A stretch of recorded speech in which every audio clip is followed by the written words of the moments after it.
Hi అండి, అందరికీ నమస్కారం. సువార్త కిచెన్ 1580. మీరు అందరు ఎలా ఉండండి? నేనైతే చాలా బాగున్నా దేవుని దయతోటి. మీ దయ కూడా కావాలండి, మీ దయ కూడా ఉంటే బాగుంటాను. ఈరోజు మన కర్రీ వచ్చేసి రొయ్యల కర్రీ అండి. ఇగో కొంచెం పసుపు వేస్తున్నా, కొంచెం ఉప్పు, నిమ్మకాయ, ఆ విత్తనం పడింది తీసేస్తాను. అది మంచిగా ఇవన్నీ వేసి మంచి కడుక్కుంటే 2-3 సార్లు కడుక్కోవాలా. కడుక్కుంటే మా నీచు వాసన అనేది రాకుండా ఉంటుందండి. అందుకోసమని చూపిస్తున్నా మీకు. నేను ఈ విధంగా మొత్తం మంచిగా కలుపుకోవాలా.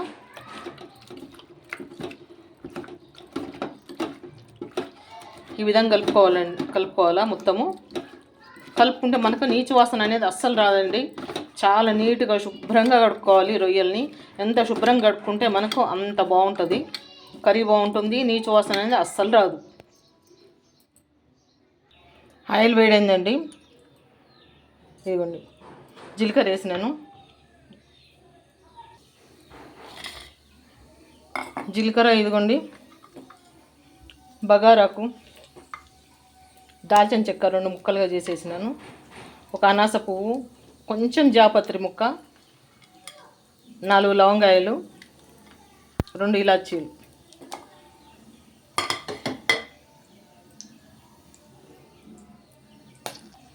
ఇప్పుడు ఉల్లిపాయలు వేసుకుందామండి. ఉల్లిపాయలు 3 పచ్చిమిరపకాయలు.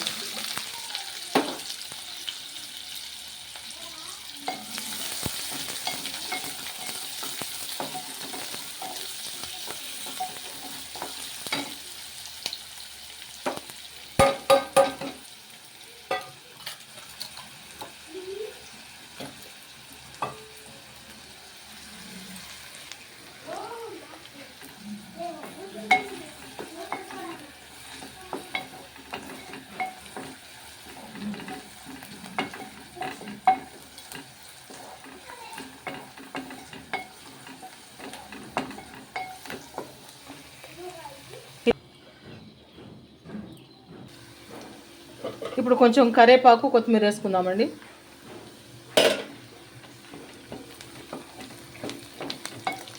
సిమ్లోనే కలుపుకుందాం. చూడండి, కొంచెం ఎర్రబడ్డే ఉల్లిపాయలు, ఇంకా కొంచెం ఎర్రగా కావాలి.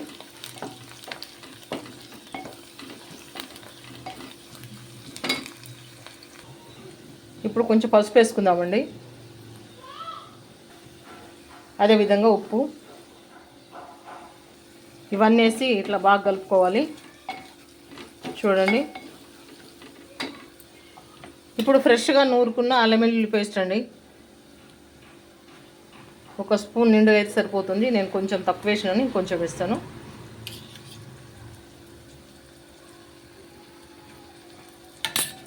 ఇదిగోండి అల్లం వెల్లుల్లిపాయ పేస్టు. ఇది కూడా బాగా నూనెలో వేగనిద్దాము.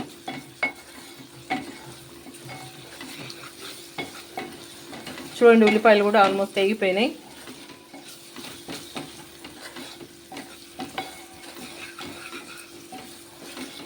మనకి పచ్చి వాసన పోవాలండి. అల్లం వెల్లుల్లిపాయది మంచి స్మెల్ వస్తుందండి. ఫ్రెష్గా వేసుకుంటే మంచి స్మెల్, మరి కర్రీ కూడా బాగుంటుందండి. ఈ నీచు కూరలల్లో కంపల్సరీ ఫ్రెష్ అల్లం వెల్లుల్లిపాయ వేసుకోండి.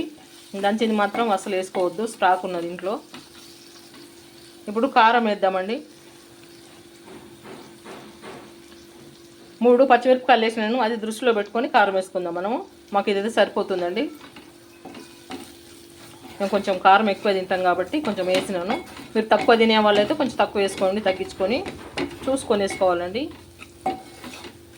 కారం కూడా కొంచెం నూనెలో వేగనిద్దాము. ఇప్పుడు టమాటా వేసేద్దామండి.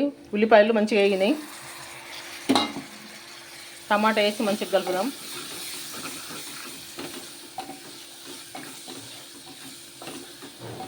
టమాటా వేసి మంచిగా కలిపి మూత పెట్టేద్దాం.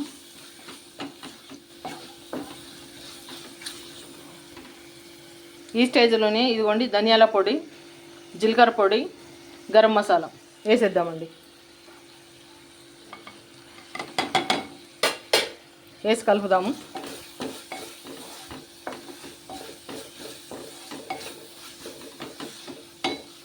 టమాటా, ఉల్లిపాయలు, మసాలా మంచిగా నూనెలో వేగుతుందండి చక్కగా. ఇక మూత పెట్టేద్దాం. చూద్దామండి, మనకు మసాలాల నుంచి ఆయిల్ సపరేట్ అవుతుంది. ఈ స్టేజ్లో మనం రొయ్యలు వేసుకుందామండి.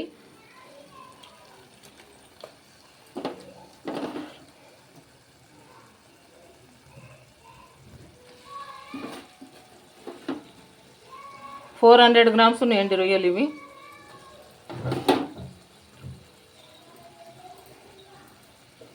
మనము రొయ్యలు ఎంత నీట్గా కడుక్కుంటే అంత బాగుంటాయండి. కర్రీ కూడా చాలా సూపర్గా ఉంటుంది. కొంతమంది దీంట్లో చింతపండు రసం వేస్తారండి, కానీ నాకు చింతపండు రసం ఇష్టం అనిపించదు. ఈ విధంగా టమాటాలు వేసి చేస్తేనే బాగుంటుంది. మన ఛానల్లో ఉంది, ఇంతకుముందు ఒకసారి చేసినాను, చూడండి మన ఛానల్లో. ఇప్పుడు ఇవన్నీ కలిపేసి మంచిగా నీట్గా కలిపేసి పెడదాము. మంచిగా ఇప్పుడు వేసిన మసాలాలు మొత్తము రొయ్యకు పట్టాలి. మనం రొయ్యలు వేసినాక ఒక 2 నిమిషాలకండి చూడండి ఇట్లా నీరు వచ్చింది చూడండి. ఇగో మెల్లగా కలుపుకోవాలండి, లేకపోతే రొయ్య విరిగే అవకాశం ఉంటుంది. ఇట్లా మెల్లగా కలుపుకుంటే సరిపోతుంది.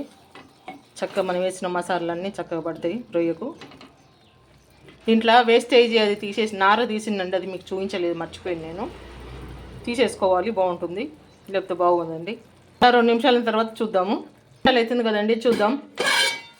చూడండి వాటర్ ఎట్లా వచ్చిందో. మన రొయ్యల నుంచి కొంచెం వాటర్ వస్తుందండి. వాటరు కొంచెం ఇనికేంత వరకు ఉంచేసి తర్వాత మళ్ళీ వాటర్ పోసుకుందాం మనం.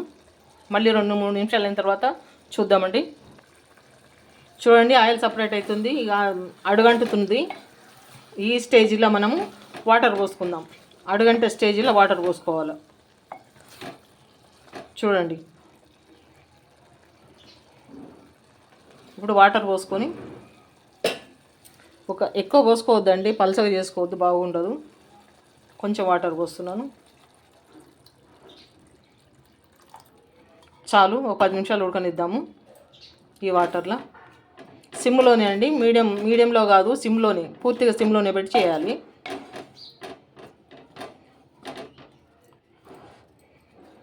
ఇప్పుడు ఈ స్టేజీలో ఉప్పు కారం సరిపోయిందా లేదా చూసుకుందాం. ఇవ్వండి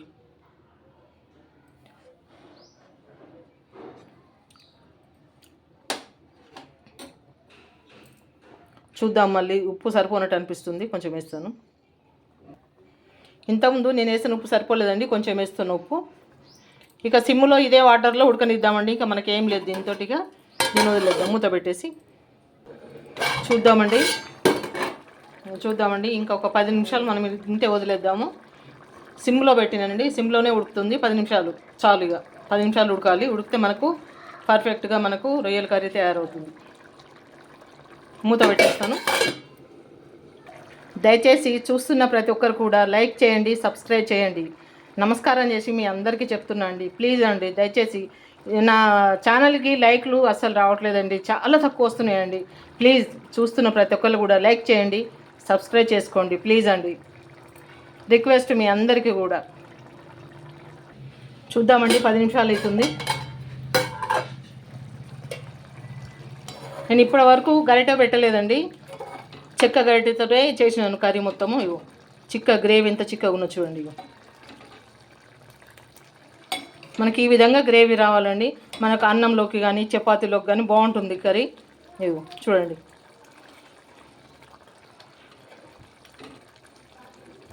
ఇక ఫైనల్గా మనం కొత్తిమీర వేసేసుకుందామండి. మన కర్రీ అయిపోయింది.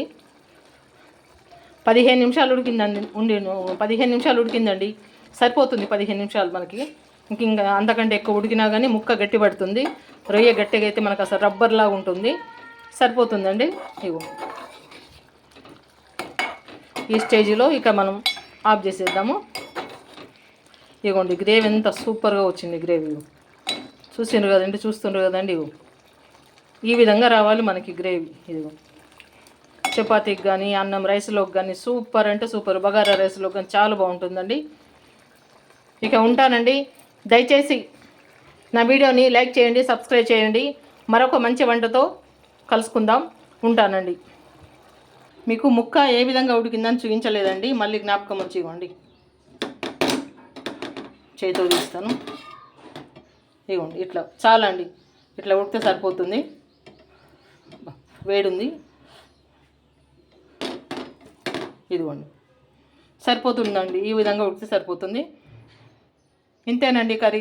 సూపర్ టేస్టీ అండి, టేస్టీ కర్రీ, చేసుకోండి, మీరు కూడా తినండి. కామెంట్ చేయండి కామెంట్ సెక్షన్లో ఎలా వచ్చింది నేను చేసినట్టుగా. మీరు కూడా చేయండి, కామెంట్ సెక్షన్లో కామెంట్ చేయండి.